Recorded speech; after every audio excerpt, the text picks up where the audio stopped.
ñu ngi leen di nuyu di leen jaajëfal yéen ñuy suivre chaîne bi di Xalaat TV ñu leen di dalalaat ci seen jàngatu bés bi.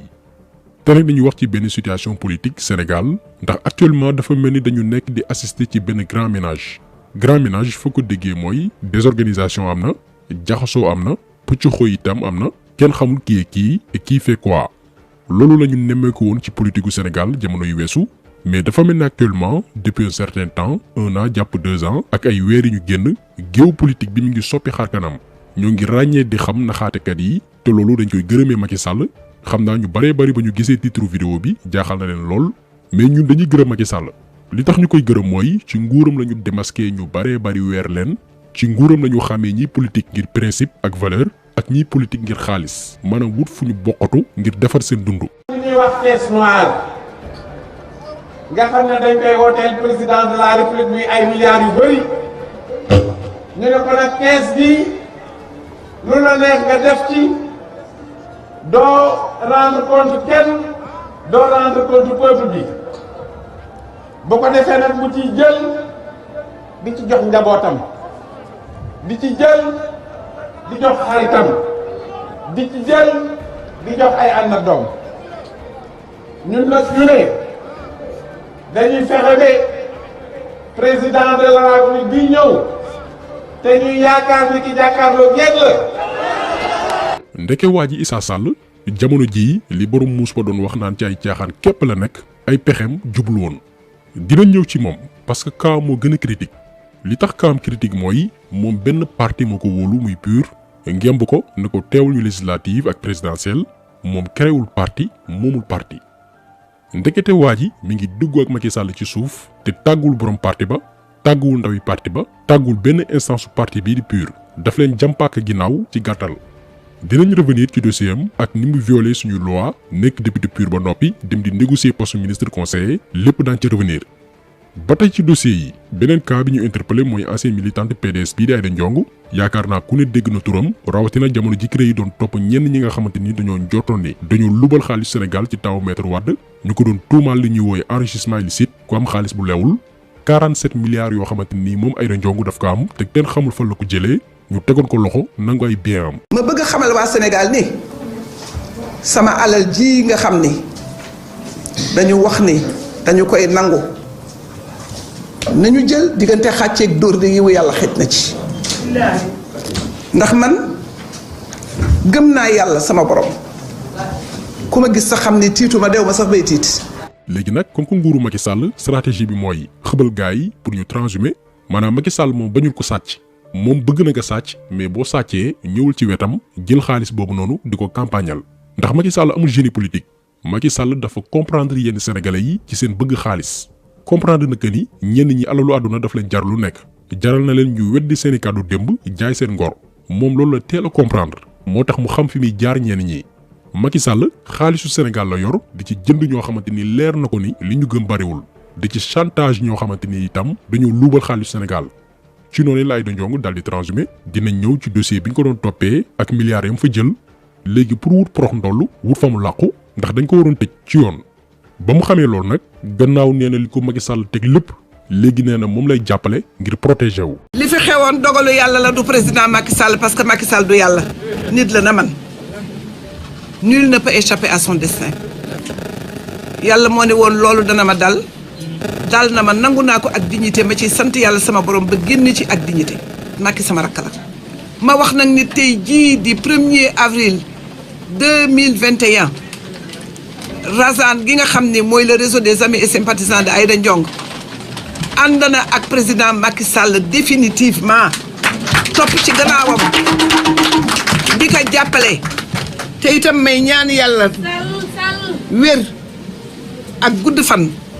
pour mën a am kàttan ba sillonner le Sénégal jàppale sama rak parce que sama xol dafa sët. donc jëmm yi la ñu Macky Sall wan ci nguuram moo tax ñuy dellu di ko sant encore une fois. ñun ñaari cas yi fi xew muy bu Issa Sall ak bu Aïda Ndiongue booy xool choqué wuñu torop ay rey sax la ñu def donte rappel bi am na ci solo parce que bu ñu jëlee Aïda Ndiongue moom duñ ko bàyyi noonu dafay yomb parce que suñuy milliards lañ koy toppee bu leerul tey daañu ko leeral ëllëg bu fi Macky Sall jógee mais liñ ci retenir mooy daf ñuy permettre ñun sénégalais yi ëllëg ñu mën a xam fu ñuy teg suñuy tànk mën a def tànneef bu baax a baax instant bi lu extraordinaire moo nekk di xew te rendre luñ ci compte ndax am na ñoo xamante nii bu ñu yàlla nattu woon bu ñu jiite réew mi ñooy raw Macky Sall booy seet Macky Sall moo leen gën te loolu war nañ ci sant suñu borom bu baax a baax. dañuy ñëw ci Issa Sall ndax li tax ñuy dooree ci moom kaam dafa bari ay amalgame ay réeroo dégg nañ sax ñu bari naan waa PUR dañoo transhumé mais déedéet demeewul noonu donte moo nekkoon seen candidat am na nag lu ñuy reproché waa PUR daa ci ñëw mais jàppale ni tey bu amee ñi gën a am lu leen métti Sénégal jamono jii mooy waa PUR ndax ñoom dañoo tëgg seen programme élection présidentielle yi defoon nañ ci benn vidéo spéciale bañ doon présenté candidat yi mu nekkoon programme boo xamante nii dañ koo tëgg ci ay valeur tëggu ko ci ay principe tëggu ko itam ci diine parce que ki sos parti bi muy Serigne Moustapha kilifa diine la ñoom waa PUR wut seen candidat boo xamante nii moo leen di représenté législative waaye itam représenté leen présidentielle ci lañ tànn Issa Sall ci couleuru parti PUR mu nekk ci député en 2017 ba noppi présenté wu élection présidentielle en 2019 jël 4e am 178 000 voix. deuxième tour buy am Macky bu mu ci bokk. deuxième tour buy am nañu éliminer Macky dès le premier tour. te loolu mën nañ ko.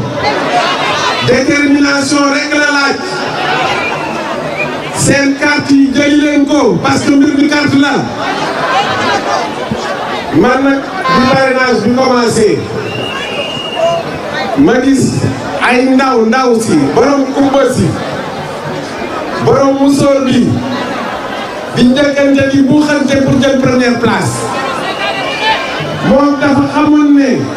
bu nekkoon ci yenn place yi candidature nekk du jàll ma wax leen ne réew du ay biceps du doole lañ koy jiite. léegi nag moom mii doon wax candidature Macky Sall waru woon jàll en plus réew mi kenn du ko yor ci jaay doole gannaaw élection présidentielle yii mu doon yëkkati yële kàddu mi ngi négocier ak Macky Sall te tàggul waa partem bi ci njëkk mooy dialogue national bi ba mu fay dem coobare boppam moo ko yóbbu parce que mi ngi bëggoon fu mu casé wu tàggul njiital parti ba tàggul benn instance PUR kon ay pexem jubul woon kuy def di làqatu moom juboo mais ñi nga xam ne ñoom am nañ jàngat bu gën a yaatu di analyser doxalinu Issa Sall li xew tey waru leen bett yéen ñëpp xamoon ngeen ni bi mu doon campagne ak waa PUR ci présidentielle yi weesu amoon na incident bu amoon Tambacounda ba doomi aadama ñàkk ci bakkanam mu amoon ñu bokkoon ci caravane Issa Sall yoon teg leen loxo mais gannaaw loolu incident boobu noonu Issa Sall non seulement seetuwu leen ñi nga xam ne ñoo àndoon ak moom te ñu jàpp leen mais aussi demul masawu seen njaboot. ñu gën a naqari nag bokk na ci Issa Sall musul teg tànkam Tambacounda pour seeti leen musul teg tànkam ci kër famille ñi nga xam ne ñoom lañ téye pour masawu leen musul jël téléphone am woo leen kon nag loolu dañuy gis ne manque de considération la envers ces braves jeunes. lii ay kàddu kenn ci ndaw PUR yi la mi ngi ko tenir en novembre 2019 maanaam jeune parti bi ñoom teeloon nañu comprendre que ni waa ji ay pexem jubul ku dëng la ba exiger woon sàkk woon ñu dàq ko ci parti bi. li ñuy ñaan nag les instances le directoire ñu ngi leen di ñaan ne leen ñun bi ñu defee seetlu yi li ñuy ñaan mooy ki nga xam ne mooy le camarade Issa Sall dañ ko génnee parti bi parce que ni muy doxalee méngoowul ak tëralinu parti bi. donc ñun bu amee lu ñu reproché parti PUR yu mel nii la benn soble bu nëb kenn du ko bàyyi ci saaku te loolu jeune parti bi teeloon nañ ko comprendre ba ci àddu tey conséquences yi mooy lan coow lu yemu rek ci Issa Sall mais parti PUR ci boppam na ñenn ñi di joxoñ baaraamu tuuma kon parti yi ni ñuy gën di déglu ndaw yi na jeunes yi jël pouvoir bi ndax gëm nañ ni Sénégal buy soppi xar kanam ëllëg dëgg la dina am ay mag yu topp ci ginnaaw mais initiative bu jeunes yi lay doon parce que Sénégal suñu population 70% yëpp ay ndaw lañ. téeméer yoo jël juróom-ñaar fukk yëpp ay jeunes lañ naam mag mat naa ba cim réew loolu dëgg la mais ak yan mag boo jëlee ko ci mel ni Issa Sall 1956 la juddu am na juróom benn fukki at ak juróom gisuñu lu muy daw bay daanu di complot mais est-ce que mag bu mel nii mat naa ba cim réew koo xam ne ay junni doomi aadama ñoo la wóolu 80% yëpp nekk ay jeunes jiital la am ci yow yaakaar ndekete yow yaa ngi teg dil ci seen ginnaaw te tàgguwoo leen yëgulu leen yor seen poste député ba noppi di lijjanti ndombal tànk ministre conseiller te loi mayu la ko maanaam Issa Sall dafa violer loi ndax charte Sénégal moo ne mënoo nekk député ba noppi nekk ministre kon na jeunes yi jël seen responsabilité ci parti yi doxal ko ak ay valeurs yoo xamante nii mag ci mel ni Issa Sall amuñ ko. bu ñu jëlee Kaw Aïda Ndiongue dañuy revenir ci dossier am ak li taxu ñu tëjoon ko parce que da ciy baax.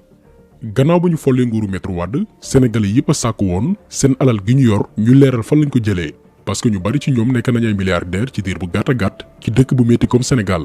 Aïda Ndiongue bokkoon ci ñi nga xamante ni dañ leen ciblé woon ndax gannaaw ba ñu defee ay investigation alalam gépp mi ngi toll ci 47 milliards pour ñi xamul lan mooy 47 milliards mi ngi mel ni nga dund lu ëpp téeméeraat 100 ans ci kaw suuf chaque jour ci 100 ans yooyu noonu nga dépensé 1,3 million bés bu yàlla sàkk nga def ko téeméeraat mais du jeex lii la Aïda Ndiongue possédé woon ci alal bi Macky Sall di soog a falu ci xaalis boobu nag 12 milliards yi ay or la li ci des mu tasaare ko ci ay banques yu wuute. bi CREI yi ak gendarme yi defee seen investigation ñu gis ni femme bi géré woon ay programme logements sociaux ci nguuru Wade géré itam wàllu inondation waaye itam yenn ci ay travaux publics mu dem ba créer entreprise te boobu mi ngi ci nguuru Maître Wade di gagné ay marché public enquêteurs yi nag di topp mbir yooyu. mu amaat beneen dossier muy dossier phytosanitaire yi yaakaar naa ñu bari ci yéen dégg nañ ko maanaam ay produits yu rey yenn insectes yi Aïda Ndiongue ne def ci defoon ay commande yu toll ci 5 milliards. Macky Sall falu période boobu Abdoul Mbaye moo nekkoon premier ministre daal di gis dossier boobu noonu nee nañ ko leeral ndax li ñu def ci këyit yi nee nañ produit yi jar na 5 milliards mais ndekete produit yooyu nga xamante ni Aïda Ndiongue moo ko jëndoon boo ko boolee lépp ay 750 millions kott lay jar maanaam am na 3 et quelques milliards yoo xamante ni kenn xamul fu mu jaar. ñu gis ci marché 5 milliards ne dañ ko fay boobu ñu ngi soog a agsi fekk ñi dem dañu gaawantu rek caché teg dañ ko war a fay. ministre ba woon indi ma ne lii lan la ñu ne wax dañu war a fay li ma ne ah bon ma ne waaw bàyyi ma ci tuuti bàyyi kook man tuuti ma oo maa ngi jógee banque laa doon liggéey ma oo fournisseur ne ko maa ngi lay jox copie liste produit nga def sa prix yokk ci 25% nga yónni ma muy yónni 5 milliards la woon c'était facturé à 750 millions.